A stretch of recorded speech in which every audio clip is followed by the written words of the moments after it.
In the previous video, we have started the topic increment and decrement operator, and we have discussed the basic concepts of increment and decrement. But today we are going to discuss some more a little bit typical problems, that how to use more than one expressions using the increment and decrement. So here let's see the example. We have a variable I and j. Suppose I equal to 10, j equal to I plus plus plus plus plus I. System dot out dot println I equal to plus I and system dot out dot println j equal to plus j. Let us see the execution. Here we will know the concept. In the previous video and the start of the video, I told you that the execution of arithmetic operator is from left to right, and the execution of increment or decrement operator is from right to left. These two are the most important concepts for using in this program. So here is plus plus plus and plus plus. There are two types of operators. So first of all, we will have to decide which one is the main operator of the complete expression. The main operator is this plus plus. So we will have to think what will be the way of execution of this plus. So the execution of plus is from left to right. Okay, so the execution of plus is from left to right. Left to right means the first term will be this one. If the execution would be right to left, then the first term will be this. But this time the execution of plus is from left to right, so the first term will be this. First term will be this means first this term will be executed, and after completion of this execution, this term will be executed. This is the concept from left to right or right to left. Getting my point? So first execute this one. So again here is plus plus, no execution. The value of I is 10. Now left to right, the value of I is 10, and after execution it will be 11. The execution is complete. The execution is complete. After coming to next expression, first of all decide what is the term value of this expression. The term value is 10.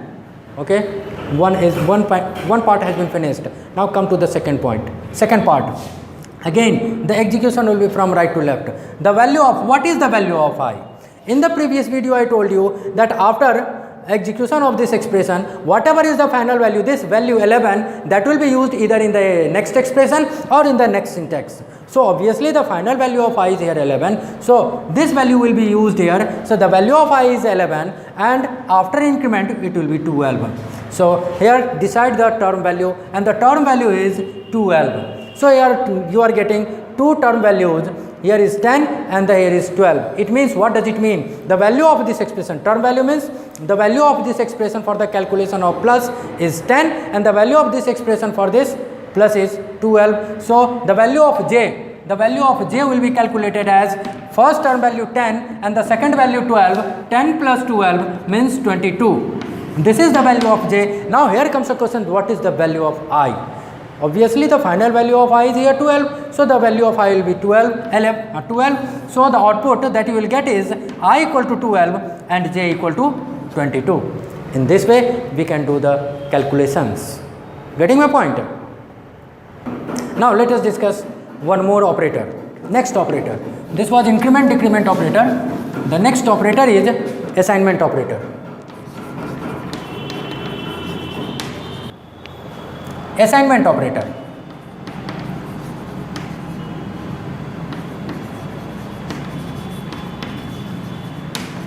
Assignment operator. Assignment, first of all let us know the meaning of assignment. Assign, what is the meaning of assign? Assign means to store the value. Assignment operator, that will store the value after some calculation. This is assignment. Whatever is the topic, first of all know the detail of the topic and then go inside it. Okay now, so assign means to store the value, and assignment operator, the operator that will store the value. So the operators are plus equal to, minus equal to, multiply equal to, divide equal to, and this is called modulus. So modulus equal to. These are the different assignment operators. How to use these operators? So let us know first how to use this plus equal to. Suppose you have a variable int I equal to 10, and suppose you have to increment the value I by 5. So how will you write? I plus equal to 5. I plus equal to 5. This is assignment operator. But what is the meaning of this I plus equal to 5 means I equal to I plus 5. This is the complete explanation. I plus equal to 5 means I equal to I plus 5. Means how will you calculate it? This I will take the previous value of I, that is 10 plus 5, which will be equal to 15. Further this 15 will be stored in I, means the new value of I will be 15 if you write here SOPLN I. This is the way of using plus equal to. In the same way we can use minus equal to. Suppose minus equal to, then I equal to I minus 5, the new value of I will be 5, 10 minus 5, 5. Multiply equal to, if you write here multiply equal to 10 into 5, 50, so new value of I will be 50. In this way we can do the calculations for different assignment operators. Getting my point? Okay, now we will discuss the next operator. Now the next operator is shift operator.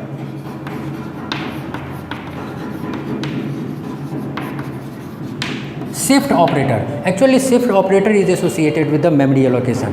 Means what is the use of this operator in down to earth concept? Actually whenever a value is stored at some memory location, and if this value is shifted to at another memory location, so for that purpose we will have to use shift operator. But you don't have to go beyond in the depth concept. You have to just do the how to calculate the new memory location or new value after using the shift operator. So first it is of two types. First shift operator is left shift operator, and this is double less than. This double less than is called left shift operator. So let us see an example, int I comma j, and suppose I equal to 64 and j equal to I left shift suppose 3, means we are doing the left shift by 3. And if you will print the value of j system dot out dot println j, how will you get the value of j? So what you have to do exactly, think the value of I is 64, so write here 64. For left shift we have to write here sign of multiplication, and you know that the one shifting is of 2 bytes. One shifting will be of 2 bytes. So here 2 is to be written yourself, and then 3, this 3 will be in the raised to the power. So what is the complete calculation? I 64 left shift multiply 2 from shelf and 3 to the power. So calculate it, 64 into 8, it will be 512. 512. So you will get the output 512. In this way we can do the calculation. Okay, now let us see right shift operator. Right shift operator. This is second shift operator. Right shift operator, and this is double greater than.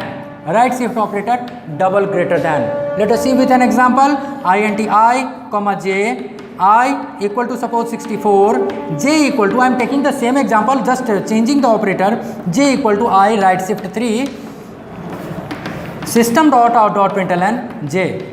For this let us do the calculation. What we have to do, I equal to 64, so just write here 64. In case of left shift, what we have we have multiplied, we have 64 multiplied by, but in this case right shift just opposite, means this case will divide. One shifting is of 2 and here 3 will be raised to the power, so it will give you 64 by 2 to the 4 to the 8, so answer will be 8 and the output is 8. This is a right shift operator. So in the examination we will be just asked that what will be the output after using this operator. Just output type questions will come, so you don't have to go in the complete depth. Okay, whenever you will do BTech, you will go in the depth that how to use increment and right shift and left shift operators. Getting my point? Now let us see the next operator, that is bitwise operator. Okay.